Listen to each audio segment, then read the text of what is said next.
From Lex Luthor to Zod, most of Superman's iconic villains have already made it to the big screen, and that's created a bit of a problem for James Gunn's planned reboot of both the character and the universe. In this video, I'm going to talk about how I think he can work around this challenge, but of course I have to explain what the challenge is first. Like, did you know we've had 3 Supermen already? That's right, the Spider-Man reboots may be a meme, but Superman has been rebooted just as many times. In the 70s and 80s, we had the iconic performances by Christopher Reeve.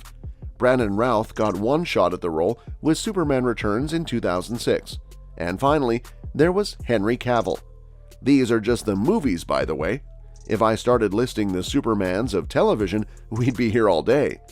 Across all these actors, Superman has been on the big screen 8 times. 9 if you count Zack Snyder's Justice League. 8 movies is a lot for any hero.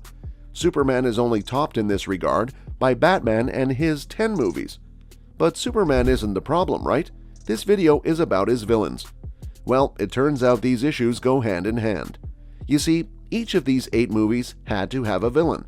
In his 4 movies as Superman, Christopher Reeve faced off against Lex Luthor, General Zod, some guy called Bubba Webster, and Nuclear Man. For Routh's return at the wheel, Lex Luthor came back. Henry Cavill went on to face General Zod, Lex Luthor, Doomsday, and Steppenwolf, the last of whom was his glimpse at the forces of Apocalypse. You'll notice that in every movie, Superman has faced off against Lex Luthor. And if Brandon Routh had gotten a second film, I can bet that the villain would have been Zod. I say that the best example of the villain challenge can be found in the Reeve movies. Once they did Luthor and Zod, they kinda ran out of places to go. In the trifecta of iconic Superman villains, Doomsday was the only one they left out, and that's only because Doomsday hadn't become iconic yet. At this point, though, we've seen most of the best-known villains. Would it be a good idea for James Gunn to pit his Superman against any of them again?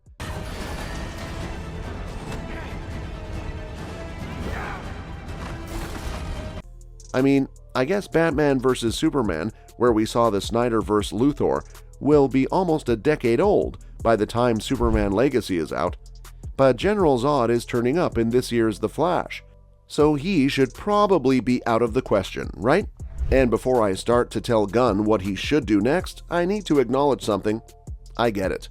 I see the appeal of using Zod and Luthor over and over again. Lex is Soup's arch-nemesis. He's like the Joker or Green Goblin. You can hardly think of one without thinking of the other. Any screenwriter who gets to write a Superman movie is going to want to put Lex Luthor in it. As for Zod, he makes a lot of sense too in Superman movies. Being from Krypton himself, he's one of the villains that ties Kal-El back to his past. Look at Man of Steel, for example, which placed a lot of emphasis on his origins. Zod in that movie was very much intended to be a part of Superman's reflection on his past.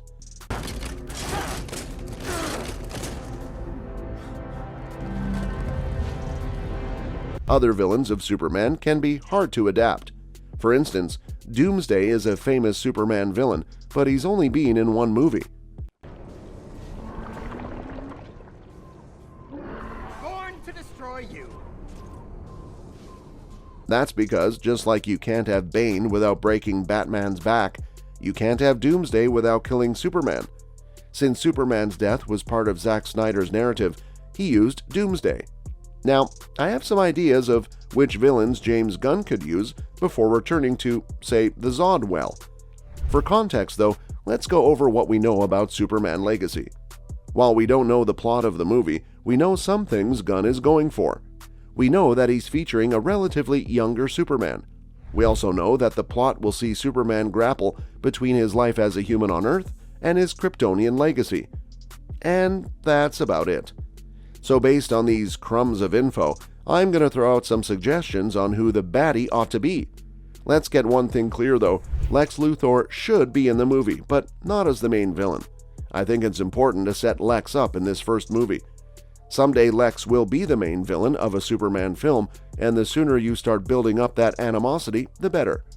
See, the problem with the DC Extended Universe's Lex Luthor was that he wanted to kill Superman and Batman for some reason.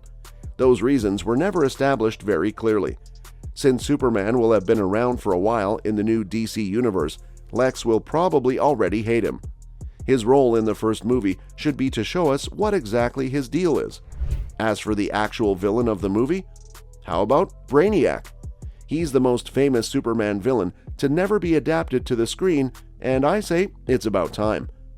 Real name Viril Dox, he's a scientist from the planet Kolu, whose consciousness was transported into the mind of a metahuman on Earth. In many versions of the Superman story, Brainiac is the one who destroyed Krypton. He's also famous for holding Kandor, the planet's capital city, in some kind of bizarre snow globe. So in this version of the DC universe, you could have Brainiac be the guy who destroyed Krypton. In confronting him, Kal-El will have to reckon with his Kryptonian origins.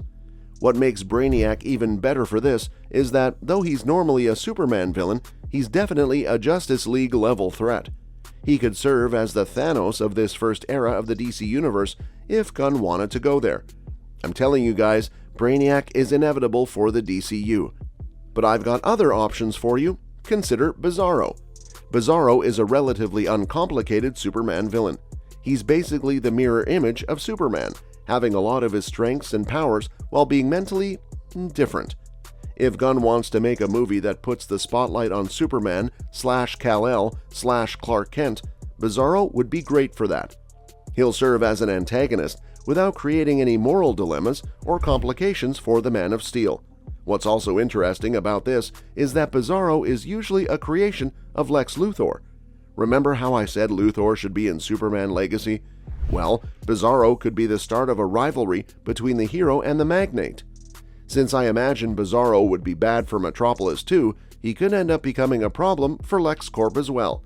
The only problem with Bizarro is that he doesn't tie into the stated themes of the movie. Now, I've got something really out of left field for y'all. What if the villain was Mother Nature itself? Yeah, how's that for a character-driven Superman movie?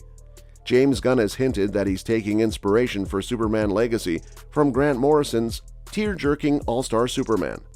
In the climax of that comic, Superman sacrifices himself to save the sun. I don't think Superman is going to be that grandiose in this movie, but what better way to honor his nurtured humanity than by saving it? If Superman were to risk his life against a natural disaster, it'd have to be something intense. In a nod to All-Star Superman, it could be a solar flare. Like in the comic, Supes may absorb all the energy of the flare, risking overexposing his cells to the sun and killing himself. He won't actually die, obviously, but man, after the grim darkness of the Snyderverse, I could use me some Boy Scout Clark Kent. That's all I have for you today about Superman and his villains.